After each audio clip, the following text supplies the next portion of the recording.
palagi niyo po sinasabi na kayo po yung ama ng konsehong ito, kayo po ang ama ng City Council. Pero yung ginawa niyo po sa akin last week na mahiya po kayo and you personally attacked me, I don't know, Your Honor.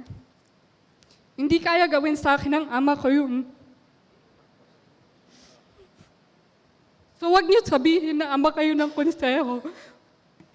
Because my father will never do that to me. Hindi niya ako ipapahiya sa maraming tao.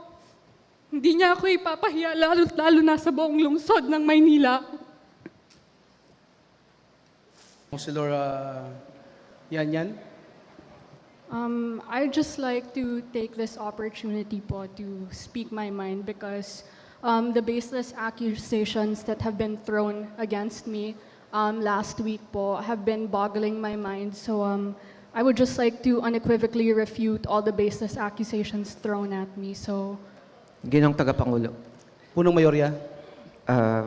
hinihikayat ko po si kagalang-galang na konsyal Yan Ibay na pwede po muna natin tapusin yung agenda. but based off of the IRP naman po, I can do so after we've finished one item in the agenda. So if you could give me the chance to speak my mind, Mr. Presiding Officer, that would be very nice.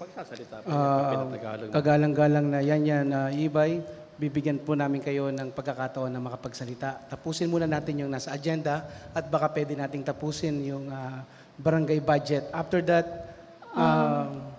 pwede nyo pong sabihin po kung ano po yung mga nais nyo pong sabihin. Your Honor, this is an important matter po, and it's very urgent that I do say my thoughts as of the moment po. So if you could give me the floor po, that would be very nice po. Isang minutong pagpapahinga. Councilor Yan Ibay. Thank you po, Your Honor. I promise this won't take long. This will be max 10 minutes po. And again, I would just like to unequivocally refute all the baseless accusations thrown Point at of order, me. Your Honor. What is your point of order? Councilor Laksamana. Unang-una po, ngayon po ay panahon ng Agosto. Ito po bilang paggalang sa national nating kahilingan, nasyonal na batas. Dapat po ay galangin natin na tayo sa panahon ng Agosto ay kailangan magsalita ng Tagalog para sa mas nakakaraming pangunawa sa mga nakikinig sa atin. Hindi naman po lahat tayo ay may mataas na pinag-aralan at tanging Agosto lamang po ang panahon ng pagsalita ng Tagalog. Isa pa po, inihiling po ng punong mayorya kanina na sana ay tapusin lang ang 3 agenda na nandoon sa agenda para po mapabilis kasi po yung budget nga ng barangay ay nandyan at napakarami. Ang point of order ko po ay sana, papasahin ko lang po sa inyo, ito ay nasa wikang English, pero ito naman po ay English na napakadali lang naman unawain. Kasi po sa internal rules natin na pina-follow natin, na sa ating sinusundan, under po sa rule ng ika-22, yung privilege hour po na ginagamit ng ating mga kapwa konsehal, sana po ay pahintulutan niyo akong basahin. Section 97 po ito eh. Yung privilege hour po kasi ang nakasulat dito, upon registration with the majority floor leader and with the permission of the presiding officer and after the reading of the order of business, which tapos na nga po tayo, any member may speak or any matter of general interest for more than 10 minutes. So pwede naman po magsalita ng 10 minutes. Pinapayagan po natin yan. If more than one member so desire to make use of this privilege, the first to apply either in writing in the office of majority floor leader or verbally in open session. So ngayon po, ang nangyari, magpiprivilege speech po ang ating isang konsehala, ay wala naman pong written. Pero sabi nga po dito, verbal po is pwede naman. Shall be given precedence and so on. Successively, but they exceeding the time allotted for the privilege speech may be used out of order. So meron po tayong, nililiwanag ko lang po sa inyo, na 10 minutes lamang po ang allowed na pribileyo para sa privilege hour. Okay. Your Honor, Councilor Rod Laksamana, ako po ay nakikiusap. Baka pwede po na natin na bigyan ng pagkakataon na makapagsalita po ang ating kasamang Konsehal Yan Ibay. Opo, di ko tagapangulo. Ang sinasabi ko lamang po naman dito, kung hindi po natin susundin ang internal rules na pinapatupad natin dito sa session na to, mas mabuti pa po lagi na lang tayo nakadeclare ng hindi pagsunod sa session.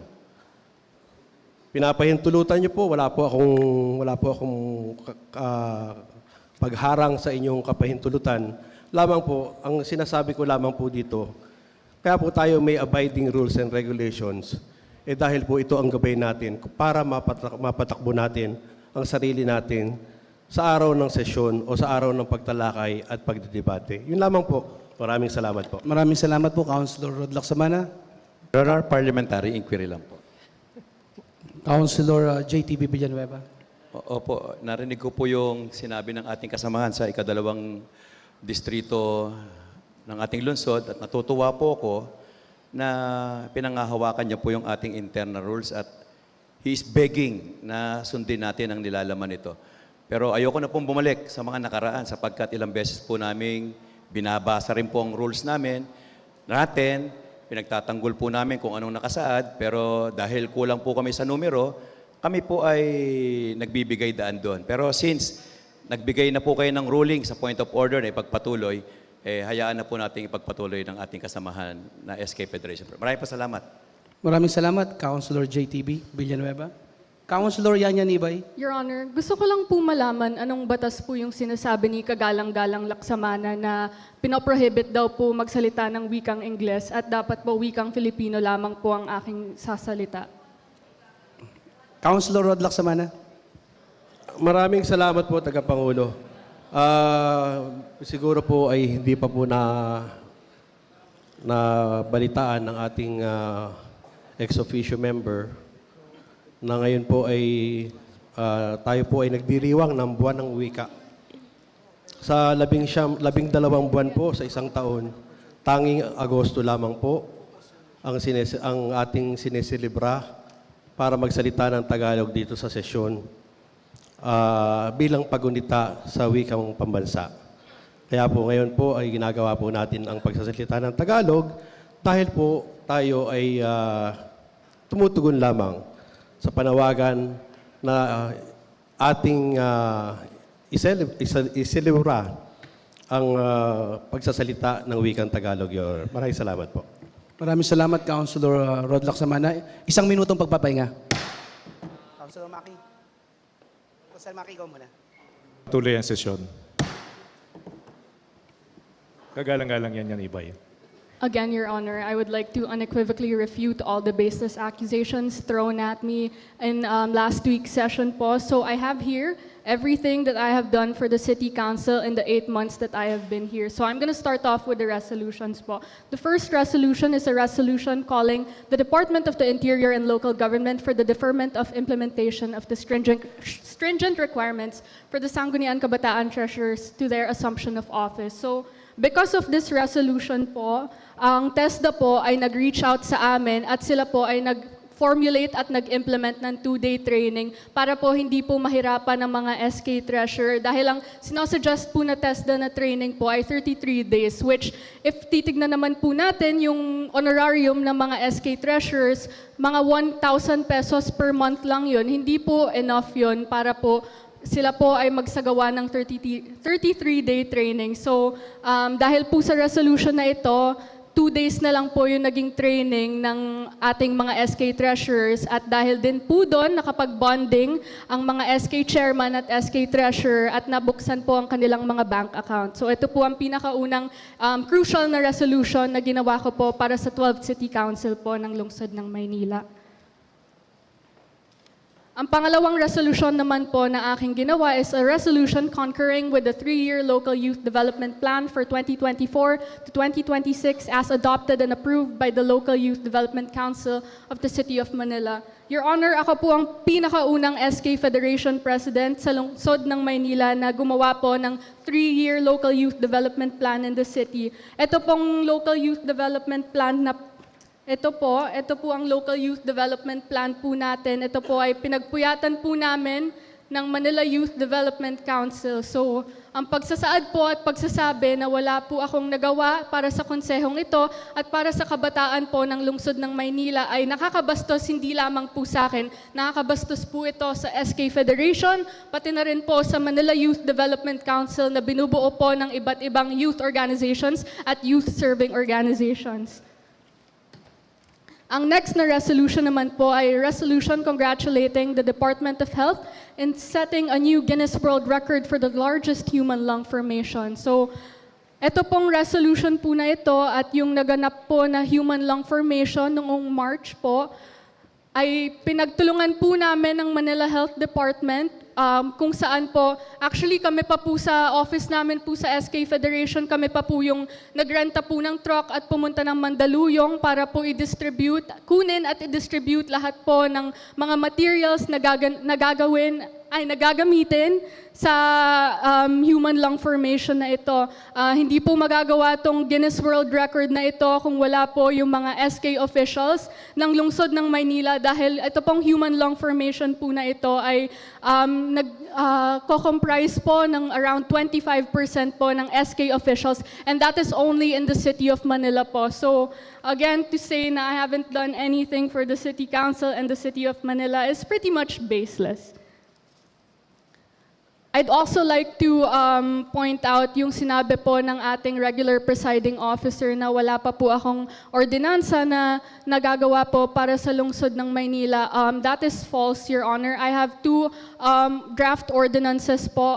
Waiting na lang po ito for second reading. I passed it last May 22 po. The first one is an ordinance granting cash incentives and certificates of recognitions as rewards to tertiary or college graduates with Latin honors. So, ang nakalagay po dito sa proposed ordinance ko, ang mga gagraduate po na mga Manilenyo na summa cum laude ay makakakuha po ng 20,000 pesos, magna cum laude 15,000 pesos at cum laude po 10,000 pesos. Meron din po akong isa pang ordinansa amending City Ordinance 8568 by expanding po yung coverage ng mga recipients po ng 1,000 monthly allowance. So nilagay ko rin po dito na lahat po ng SK officials na nag-aaral po sa State University or college ay maisama na hindi lamang po ang mga mag-aaral ng PLM at UDM po ang makakapagbenepisyo sa cash incentives po na ito. With regards naman po to the committee I hold the Committee on Youth Values Formation and Sports Development. Ang sabi po kasi ng presiding officer ay wala pa daw po akong committee hearing na naigagawa. In the 6 months, correction po, hindi po 10 months, 6 months pa lang po akong committee chair po ng Youth Values Formation and Sports Development. May I direct you, Your Honor, to ask po the Secretariat if there have been any complaints, resolutions, or ordinances po na naibaba na po sa Committee on Youth Values Formation and Sports Development? Because from my point of view and from my understanding, wala pa po. Therefore, wala pa pong nagiging committee hearing ang Committee on Youth Values Formation and Sports Development dahil lahat po ng problema na naibababa sa amin sa SK Federation ay naireresolba po namin ito and merong compromise na nangyayari within the office po. With regards to my attendance naman po, Your Honor, I think records will show that I am very much active in this August chamber. So, if you could kindly direct the Secretary to the City Council to upload the records on the Manila City Council page, that would be very nice po because records will show that I am pretty much active in this August chamber. And yung mga sinasabi po ng ating regular presiding officer na umaalis po ako, Your Honor, being an ex-officio city councilor in the City of Manila isn't my only function. I also function as the SK Federation President, meaning lahat po ng mga barangay sa Maynila ay binababaan ko po, all districts po ito. I am also a student of De La Salle University taking up a course in medical biology and a minor in marketing strategy, and I also intern for Metro Manila Health and Research Development Consortium. So, yung mga sinasabi po ng ating regular presiding officer na minsan umaalis po ako, Your Honor, I have other functions aside from being the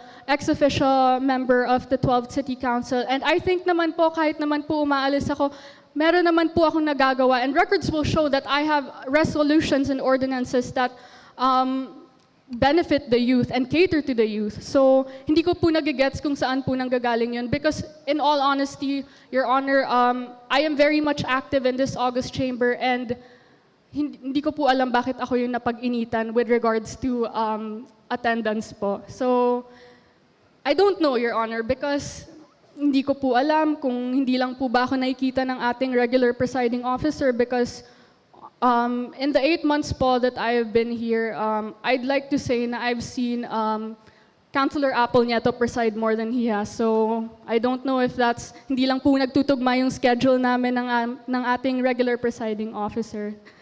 Pero again, Your Honor, hindi ko po ipapakiusap sa inyo na pakiusapan niyo po ang mayorya na ibigay sa akin yung pagkakataon para ibalik sa akin yung committee ko. Dahil in the first place po, as stated in Republic Act 10742 and 11768, sa SK Federation President naman po talaga ang Committee on Youth and Sports Development. So, hindi ko po kailangan ipakiusap yon and hindi ko po kailangan humingi ng chance sa mayorya dahil in the first place naman po, hindi naman po dapat tinanggal sa akin yon. And palagi niyo po sinasabi na kayo po yung ama ng konsehong ito, kayo po ang ama ng City Council. Pero yung ginawa niyo po sa akin last week na mahiya po kayo and you personally attacked me, I don't know, Your Honor. Hindi kaya gawin sa akin ng ama ko yun.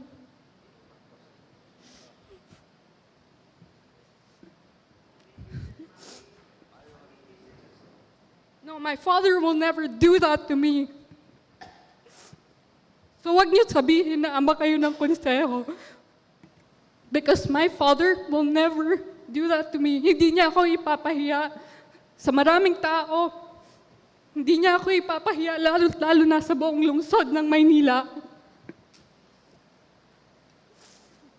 So parliamentary inquiry. Does the IRP supersede the Republic Act of the Philippines and the Philippine Constitution? Yes or no?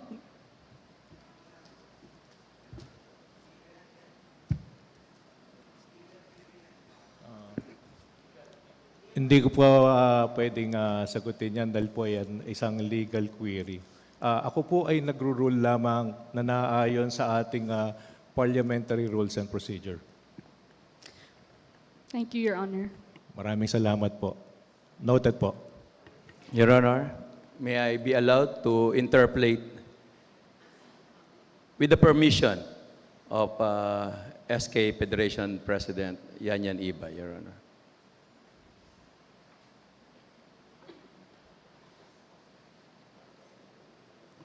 Go ahead po, Your Honor.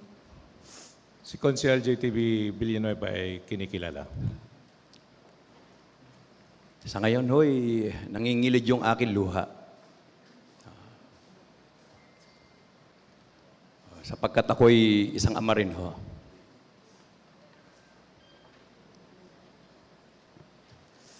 Ramdam na ramdam ko po. Pagpasensyaan niyo po kung nanginginig po ang aking boses. Na ramdam ko po yung bigat sa loob ng ating kasamahan. At naging buhay na saksi po tayong lahat sa naganap na sesyon noong nakaraan. Kaya pala, nag-i-insist siya talaga na ilabas niya ito. Kaya ho, sinabi ko sa taas kanina, payagan natin sapagkat napakabigat po sa dibdib ng isang bagay na hindi mo mailabas. Pero gusto ko lang po siyang tanungin, ito ho bang kanyang mga sinabi, mga binasa, ay upang itaguyod, itayo niya ang kanyang sarili sa mata ng mga SK leaders ng ating lungsod na ang naging paratang sa kanya noong nakaraang sesyon ay puro hindi totoo.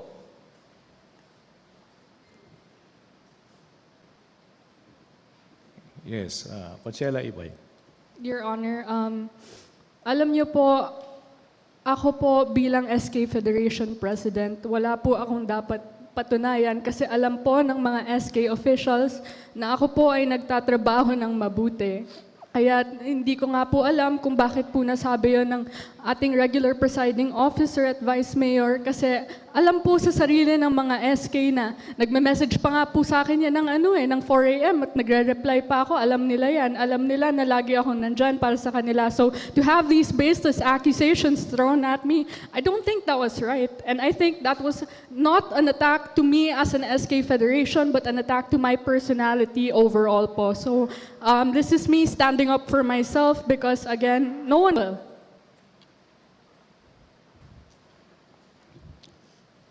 Yes. Maraming salamat. Kagalang-galang JTB Villanueva. Tinitignan ko po ang mga kasamahan natin dito, maliban siguro kay Konsehal Tol. Lahat po siguro tayo dito may mga anak na.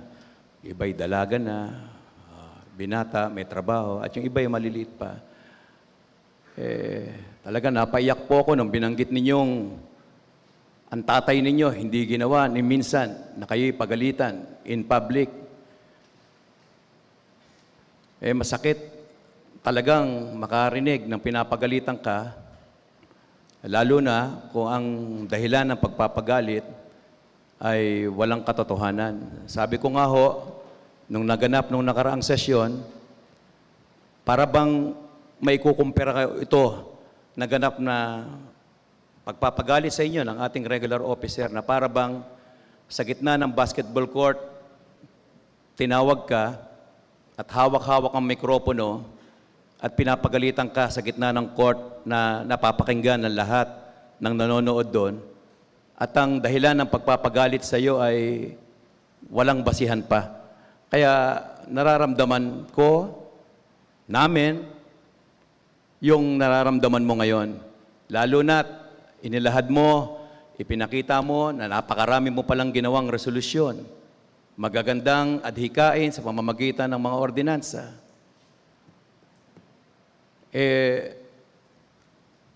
Kung napapakinggan po yan, nung dapat makapakinig, talaga namang hahangaan at natutuwa kami.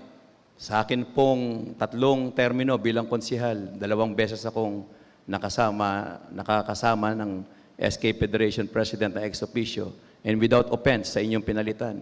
At sa iba pang mga nanungkulan, kayo ang may tuturing ko sa pinakamagaling na SK Federation President na na-witness ko.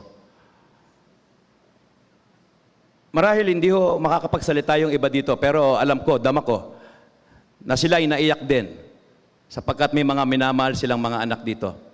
Bilang pagtatapos, gusto ko pong marinig sana sa inyo, hindi nyo po nabanggit kanina, ano ho ba ang magiging mensahe ninyo sa ating regular presiding officer pagkatapos po ninyong maipakita na wala pong basihan ang naging akusasyon niya sa inyo?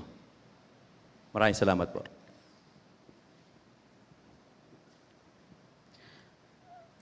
Konsehal Ibay. Thank you po, Your Honor. Everything that I wanted to say to our regular presiding officer, I have already said in my speech. But then, to end things, I guess, I'll just say, sige, Dad, I'll make bawi. That's all po. Thank you, Your Honor. Maraming salamat. Konsehala Onolim ay kinikilala. Your Honor, just like to ask if the good Councilor Yanyan Ibay will allow me to interpolate her speech. Hindi po siya pumapayag. Oh, Pero pumayag po kasi kayo sa interpellation ni Konsehal JTB Villanueva. Sige po, ipagpatuloy po ninyo, Konsehal Onolim. pumapayag Point of po. order, point of order. Your Sige Honor. po, Konsehal Onolim. Pumapayag po ba si Konsehal Ibay na tayo po'y makapagtanong o interpolate yung kanya pong nasabi kanina? Your Honor, I wish only to be interpolated by a few members. So I guess Councilor Lim could be the last because as I've said kanina, I didn't want to take up too much of your time, too much of everyone's time because nga po, we have barangay budgets to pass. But I guess Councilor Lim could be the last to interpolate me. Sige po, pagpatuloy po ninyo. Maraming salamat, Your Honor. Your Honor, Si Councilor Yanyan Ibay, nakasama ko at nakita ko naman ho yung dedikasyon niya. At nais ko hong tanungin na bilang SK Liga President, bukod po sa pagiging councilor, hindi lamang ho naman nire-represent natin ang pagiging youth president natin. But bagamat hindi lamang committee ng youth ang nire-represent natin, meron pa rin ho tayong pagiging miyembro ng ibang committee. So nais ko rin hong matanong ang atin hong konsehala kung ano-ano pa rin ho yung ibang committee membership po natin ito hong nagdaang nakaraang 6 na buwan. Konsehal Ibay. Your Honor, so far po, I haven't been invited to any of the committee hearings po na I am not sure if I am still a member right now given the fact that I am not part of the majority. But as far as I am concerned po, I have not been invited to any of the committee hearings po. Actually, meron pong binabang letter po sa akin for August 29, si Councilor Roma Robles po. But then, nakasaad po sa letter po na yun, SK Federation President lamang po, hindi po member. So, I think Children's Affairs po, no? Councilor Robles. So, I'm not sure po if I am a member of any of the committees in the City Council po. Your Honor. Yes, Councilor Onolim. Your Honor, aside from being a Liga President, SK President, meron din ho tayong mga iba't ibang membership sa iba't ibang committee. At aside from that, kaya ko ho tinatanong ang atin hong SK President dahil alam ko ho na maaring meron din ho siyang membership sa iba't ibang committee like bago po siya mapabilang sa minorya na sinasabi po natin. Kaya nga ho tinatanong ko na kasi naririnig po natin, puro youth. Maaring meron din ho mga committee membership bago ho mapabilang. Ano ho rin ho yung mga napabilang niya, napuntahan ho niya mga committee na hearings. Kasi ako po, halos ako po, yung isang majority pa ho natin, lahat ho halos ina-attendan ko hong mga committee.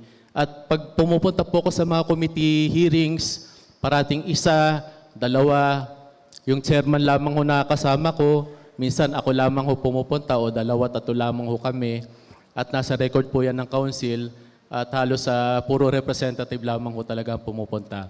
Nakakalungkot nga ho isipin at nandyan ho yung attendance.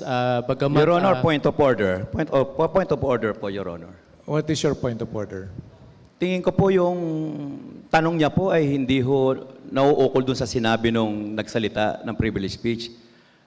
Sa tingin ko, yung kanyang tanong ay para bang dumadagdag pa siya sa insultong nangyari sa ating SK Federation President. 38 councilors po tayo dito. Huwag niyong paghanapan yung bata kung ano ang ginagawa niya sa ibang mga membership niya sa komite. Ayoko pong magturo dito. Marami po tayo ditong konsihal na talagang wala naman. I think, Your Honor, the questions propounded is not really meant to ask the SK Federation President to address yung kanyang sinabi. Your Honor. That's my point of order, Your Honor. I think you know that, Your Honor. Salamat po. Pinaalalanan ko po ang lahat. Nagsabi na po kanina si Konsehala Ian Nieva na wala na po siyang ibang para Your Honor. po dapat last na si Uno Lime, right? Your Ayan Honor. yan, ibay pala. Sorry po, with your indulgence. Para po hindi na po sana humaba yung ating talakayan. Kasi po, meron po tayong a-approve na budget. At sabi ko nga, paulit-ulit, lamig lang po ng ulo. Kasi po tayo ay nagre-representa sa buong Maynila. Tayo po ay naka-live. Hindi po magandang nakikitang nag-aaway-aaway tayo. At uulitin ko rin po, yung mga barangay chairman, hindi po nagpunta rito para manood ng away natin o alitan. Sila po ay nagpunta rito dahil, bawal po pumalakpak. Sila Your po ay Honor. nagpunta rito dahil gusto po nila yung makita tayo na ma-approvean natin yung budget nila. Okay po ba? Para matapos na po ito at makapagsimula na po ulit tayo sa ating agenda. Last point po, Konsehal Yanyan Ibay. Your Honor, Your tapusin ko. Honor, To add to what Councilor Lim is insinuating po, nung August 1 po, nag-manifest po ako na I be a member po on the Committees on Education, Committees on Gender, Committees on Drug Abuse po. So, yung mga committee hearing po na sinasabi niya, pupuntahan ko naman eh. Kaya lang, hindi naman ako nabigyan ng chance, di ba? Nung minanifest ko po na I be part of the said committees, hindi naman ako, strip away pa nga yung committee chairmanship ko. So, paano ko pupuntahan yung mga committee hearing? Knowing na at this point in time, I don't belong to the majority, I don't belong to the minority. Ano na, independent? Wala namang ganun. That's all po. That's all po, Your Honor. I wish not to be interpolated anymore po. So. Okay. Thank you, Your Honor. Maraming salamat. Maraming salamat po. 1 minutong pagpapaliban ay dinedeklara ng kapag. Muli po natin pinagpapatuloy ang pagpupulong. Ginoong Tagapangulo, bago po tayo mapagpatuloy, gusto ko lang po magbigay ng isa pong manifestation tungkol po sa aking saloobin, tungkol po sa naging talumpati ng ating kagalang-galang na SK Federation President, Honorable Juliana Yan Ibay. Your Honor, gusto ko lang po magpatunay bilang ating inyong majority floor leader na kayo po ay mas maraming pagkakataon na kayo po ay nag-preside dito po sa City Council. Madalas po tayo na pumapasok pareho at simula hanggang dulo, inaabot po tayo ng gabi para lang po matapos po lahat ng ating mga importanteng mga ordinansa, mga resolusyon, at kayo po napakahaba po ng pasensya nyo sa aming lahat. Dahil sa totoo lang, bilang presiding officer, kayo po ang may hawak ng gavel at pwede nyo po hindi pahintulutan o limitahan ang aming pagsasalita rito. Bilang ama po ng City Council, naramdaman po namin ang pagmamahal nyo sa aming lahat. Pantay-pantay, may respeto, may paggalang. At siguro po, baka na-misinterpret lang po yung inyong sinabi tungkol po dun sa mga inyong nabanggit nung nakarang linggo tungkol po sa ating kagalang-galang na SK Federation President. Yung nabanggit nyo po, binerify ko po sa ating records yung mga statistics na inyong sinabi na may kinalaman sa mga naipasa, naisumite, naipasa ng mga ordinansa, mga resolusyon, yung mga attendance na pagpasok at biglang aalis. Lahat po kasi ito ay recorded. So yung mga kasamahan po natin na pumapasok at biglang umaalis, sa totoo lang po, nasa rules po natin yan. Pwede po ideklara at mag-second roll call lang ating kagalang-galang na vice alkalde at kahit po kayo pumasok sa simula po ng session, pag kayo po umalis sa kalagitnaan ng session, pwede po kayong ideklara na absent sa araw na yon. So parang nasayang lang po yung pagpasok nyo kung hindi nyo po tatapusin yung session. At simula po nung nagkaroon po tayong reorganization, napansin ko po, napakahaba na po ng session natin. Natutuwa ako dahil lagi po tayong kompleto, hindi katulad dati, tayo po naghahagila pa po sa mga konsyal para pumasok at para tayo magka-quorum.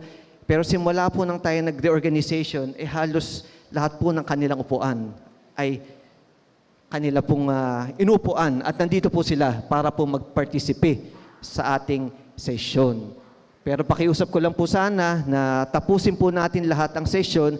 Kahit tapos na po kayo magbigay ng inyong talumpati, saloobin, ang pangunahin pong trabaho natin ay magpasa po ng mga ordinansa at mga resolution na makakatulong po sa ating mga taga-Maynila na binoto po tayo, niluklok po tayo sa ating posisyon bilang mga konsyal at tagagawa ng mga lokal na batas dito po sa Maynila.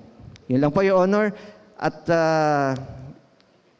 lagpas 1 oras na po, naghihintay ang ating mga kagalang-galang na Your punong Honor. barangay Your Honor. sa Distrito 1, Distrito 2, Distrito 3, Distrito 4, Distrito 5, Distrito 6. At bilang paggalang sa kanila, Ginoong Tagapangulo, minumungkahi ko po na pagpaliban ang ating alituntunin. Meron pong minumungkayan po ng mayorya na ipagpaliban po ang ating alintuntunin. Meron po bang tumututol? Sapagkat wala pinagtitibay.